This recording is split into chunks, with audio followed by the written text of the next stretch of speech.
অনেক অসাধু ব্যবসায়ী আছে রমজান আসলে নিত্য প্রয়োজনীয় পণ্যের মূল্য বৃদ্ধি করে দেয়। এরকম আছে না নাই? এগুলো করবেন না, মজুতদারি করবেন না, পণ্যের কৃত্রিম সংকট বাজারে করবেন না।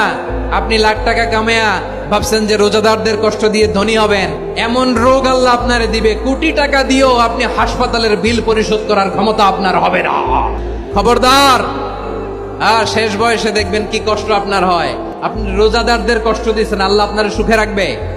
আল্লাহর দোহাই লাগে আমার ব্যবসায়ী ভাইরা এটা করবেন না। আরব বিশ্বে আমরা দেখেছি, আরব বিশ্বের ব্যবসায়ীরা সারা বছরে ব্যবসা করে, রমজানে ভর্তুকি দেয়। আর আমার দেশের কিছু অসাধু ব্যবসায়ী রমজানে গলাকাটা ব্যবসা করে আর সারা বছর সইটার উপর দিয়ে চলে। চিল্লায় বলেন ঠিক কিনা?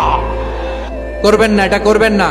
নিত্য প্রয়োজনীয় পণ্যের মূল্য বৃদ্ধি করা হারাম, পণ্যের কৃত্রিম সংকট তৈরি করা হারাম, মজুতদারি করা হারাম, রোজাদারদেরকে কষ্ট দেয়া হারাম। এটা করবেন না।